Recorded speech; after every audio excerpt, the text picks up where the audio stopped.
They don't know about the block life. Still doing Mazza in the Frontline. They ain't on what I'm on, right? Still doing Mazza in the Frontline.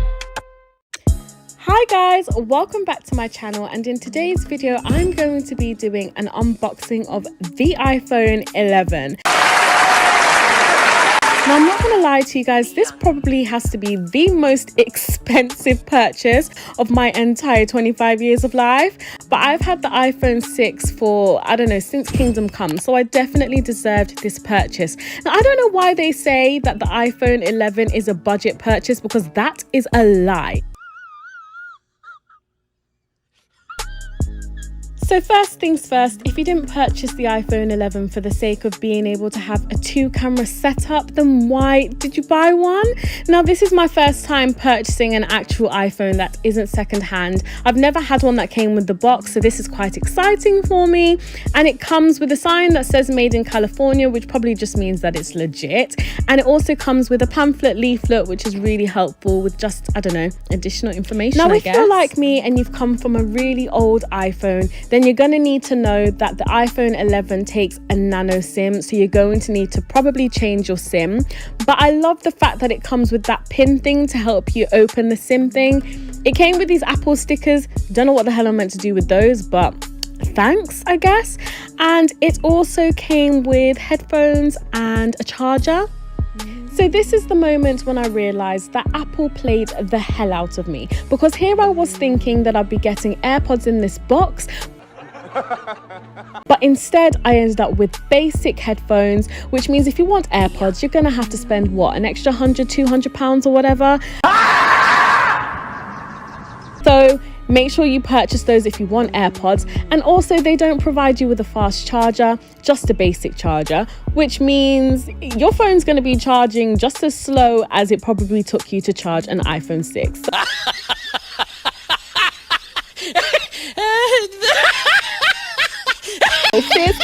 We got played. So talking about the design of the phone, I decided to get it in black, and I absolutely love how the phone looks. I feel like black just makes it look really sleek, really classy, and I like the fact that they introduced the glass back into the phone, although that means that if you smash it, it's gonna cost you money to fix it. You know what? I absolutely couldn't believe how big this phone is. This feels like a bloody iPad to me. Like, this phone is massive. So you're gonna have to use 2 hands to type. I feel like it's not gonna fit in my coat pocket or jeans anymore, but we move. I believe the setup is probably the same as setting up any other iPhone, so that's more or less self-explanatory. There is an option to somehow pair your old iPhone with your new iPhone where it transfers information across, but I decided to, you know, just be basic and do it manually because I didn't want to miss anything, you know? I'm not gonna lie, I find setting up iPhones so annoying. Like, it's actually long. Like, it took about 5 to 10 minutes, but probably it was only 3 minutes, but it felt long to me, okay? 2,000 years later. I do want to mention that if you're coming from an older model to this one, you're gonna realize that that fingerprint thing is gone and you're replaced with Face ID. But yeah, I didn't set that up because I'm not trying to have the government have my facial prints on their system. Like, honey, no. I am the one, the way your son don't need. So you're going to have to compromise because that 3D print thing is no longer there, but it's okay. Now, I do want to talk about the price real quick, because if I don't talk about it now, I won't talk about it at all because it's emotional. So this phone cost me £779. People keep saying that this is a budget phone, but I'm not understanding because this phone was expensive as hell. In 2020, can we please learn to live within our means? Because it's not that serious to be going to break the bank over a damn phone. Like, it's not that deep. Something to think about. Most people tend to purchase their iPhones on a contract basis. I decided not to do that and pay for it up front. One, because I could financially afford to do so, but also because in the long run, you actually pay so much more after interest. I would end up paying over £1,500 for a £700 phone. Are you mad? As far as the camera goes, it's a definite upgrade. You can literally see how clear everything looks. So if you're a content creator or a photographer, you're absolutely going to love it. And there are a few more options added to the camera than previous model. Like I mentioned earlier, the fingerprint is gone, so you have to swipe up and put your PIN in or your Face ID, whichever you prefer. And off the bat, the phone more or less looks the same in terms of the apps on there. You've got your clock, your map, your calendar. You've got the really annoying apps that you can't delete and get rid of.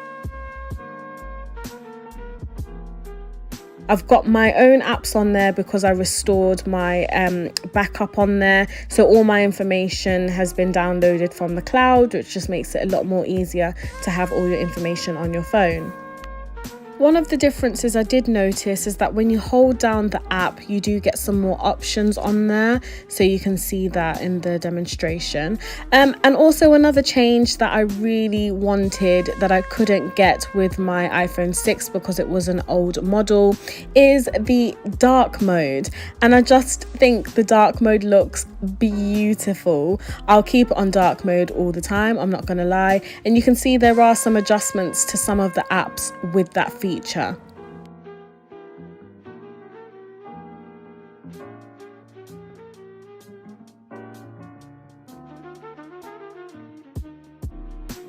So another change with the iPhone 11 is the Memoji, which is super cool, especially if you love to send emojis. And this is basically where the emoji mimics your facial expressions. Okay, let me test this. Hi guys, welcome back to this channel, and I really hope that you're enjoying this video.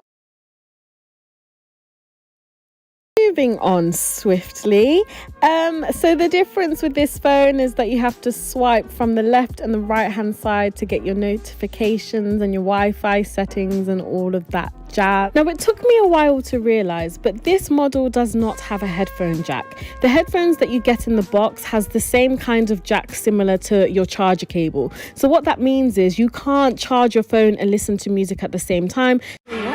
So you really need to have AirPods, which means you're spending more money. And I just feel like the price of this phone, the AirPods should be included.